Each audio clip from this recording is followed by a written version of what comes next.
नमस्कार, आप देख रहे हैं द बिहार टॉप। मैं हूं आदेशपुरी। बात करेंगे हम बिहार में होने वाले शिक्षक बहाली को लेकर। बीपीएससी के द्वारा 1,70,461 शिक्षकों की बहाली होने वाली है।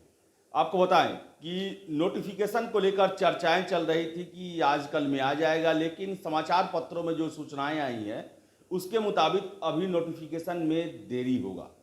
1 हफ्ता की देरी हो सकती है। कारण है कि योग्यता, पैटर्न, उम्र सीमा पर फिर से शिक्षा विभाग के साथ बीपीएससी का मंथन होगा, विचार विमर्श होगा और इसमें हो सकता है कि कुछ परिवर्तन किया जाए।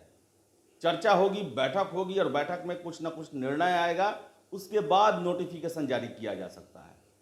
आपको बता दें कि जो सूचनाएं निकल के आ रही है उसके मुताबिक 1,70,000 शिक्षक नियुक्ति की वैकेंसी अब अगले सप्ताह, क्योंकि शैक्षणिक योग्यता, उम्र एवं पैटर्न पर शिक्षा विभाग से एक बार और विमर्श करेगा बीपीएससी।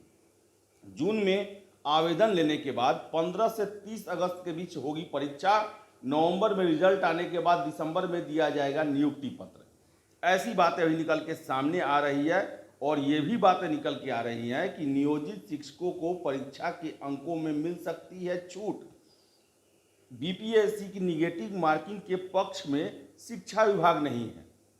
जबकि आपको बताएं कि बीपीएससी के अध्यक्ष ने पीसी करके ये कहा था कि हम तुक्केबाजी को किसी भी सूरत में स्वीकार नहीं कर सकते हैं। शिक्षक का कार्य काफ़ी दायित्व वाला होता है, ज्ञान बुद्धि से आधारित होता है और ऐसे में तुक्के मारकर जो शिक्षक बहाल होंगे वो संपूर्ण रूप से शिक्षा देने में सक्षम नहीं हो पाएंगे। यानी कि ज्ञान जो होना चाहिए वो अस्थायी होना चाहिए, सटीक होना चाहिए। उनके कहने का मतलब यही था। आपको हम इसके बारे में जो सूचनाएं निकल के आ रही है उसको हम विस्तार में बताते हैं।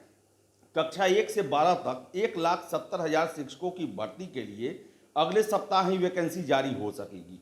ऐसा इसलिए कि बीपीएससी शिक्षक भर्ती के लिए अभ्यर्थियों की शैक्षणिक योग्यता, उम्र सीमा और पैटर्न पर शिक्षा विभाग से एक और विमर्श करेगा।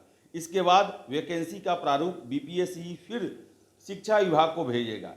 इसके बाद ही विज्ञप्ति जारी होगा। कक्षा 1 से 5 तक शिक्षकों का प्रश्न इंटरमीडिएट, कक्षा 9 से 10 के शिक्षकों का स्नातक और कक्षा 11 से 12 के का प्रश्न पीजी स्तर का होगा।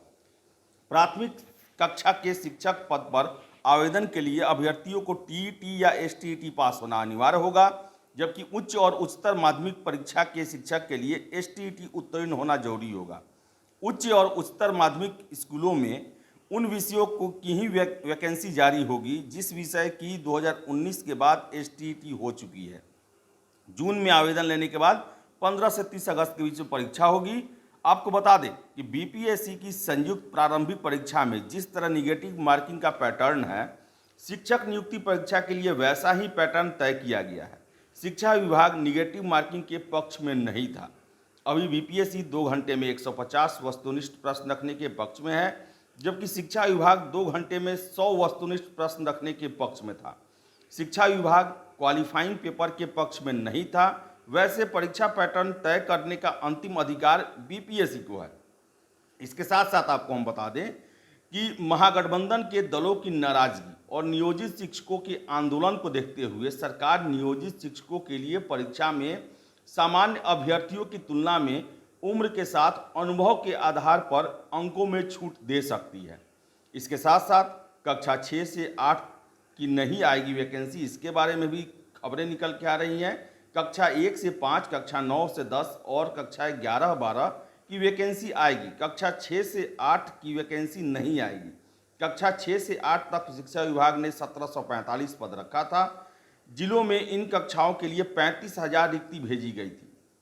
कक्षा 6 से 8 तक वैकेंसी इसलिए नहीं आएगी क्योंकि 2007 के बाद कक्षा 1 से 5 तक के कई शिक्षक स्नातक हैं और 6 से 8 के शिक्षकों की योग्यता रखने के बाद उनकी प्रोन्नति नहीं पा सके हैं। इन पदों को प्रमोशन के द्वारा भरा जाएगा। तो आपको बता दें कि प्रमोशन के द्वारा भरा जाएगा और यहाँ पर बातें चल रही है कि नियोजित शिक्षकों को अस्थायी शिक्षक होने के लिए एग्जाम देना ही पड़ेगा।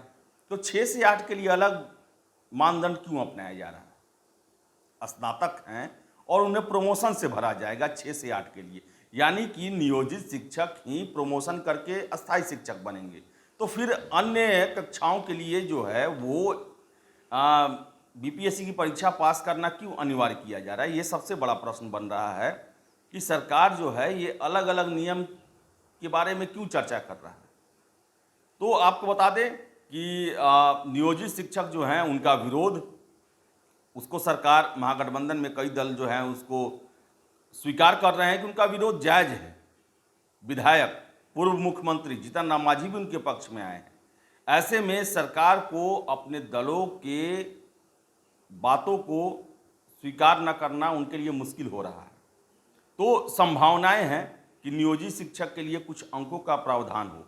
तो हम लगातार ये प्रश्न उठा रहे थे कि आखिर नियोजित शिक्षकों को फिर से परीक्षा में जीरो लाइन से क्यों शुरुआत करने की बातें कही जा रही हैं, उनको क्यों विशेषाधिकार नहीं दिए जा रहे हैं, जबकि वो कई सालों से पढ़ा रहे हैं। वो भी शिक्षक बने हैं तो सरकार के मानदंड के द्वारा ही बने हैं, सरकार की प्रक्रिया को पूरा करने के बाद बने हुए हैं। तो उस पर विचार किया जा रहा है, ये अच्छी बात है, इस पर विचार होना भी चाहिए। और उम्र, पैटर्न, शैक्षणिक योग्यता, इन सभी पर विचार चल रहा है। और हमने लगातार ये उठाया था ये मुद्दा कि सरकार को इन सब पक्षों पर फिर से ध्यान देना चाहिए। कई कैंडिडेट ऐसे हैं जो कि परीक्षाएं उनकी लंबित है, अपीयरिंग कैंडिडेट के रूप में उन्हें फॉर्म फिलअप करने का अधिकार दिया जाए, उम्र में छूट दिया जाए। परीक्षा पैटर्न तो बीपीएससी के हाथों में है और परीक्षा पैटर्न एक तरह से सही भी है, लेकिन शिक्षा विभाग जो है कई मुद्दों पर उनसे सहमत नहीं है। और हो सकता है कि इसमें कॉन्सेशन हो, कुछ तब्दीली हो। और इन सब के बीच आपको बताएं कि नियमावली जो नोटिफिकेशन जो है वो इस सप्ताह आने की संभावनाएं अब कम हो गई है। अगले सप्ताह शिक्षक भर्ती को लेकर नोटिफिकेशन जारी हो सकता है। तो देखिए आगे क्या क्या होता है। फिलहाल इस वीडियो में इतना ही। वीडियो पसंद आया लाइक शेयर करें, हमारे चैनल द बिहार टॉप को सब्सक्राइब जरूर कर लें। धन्यवाद।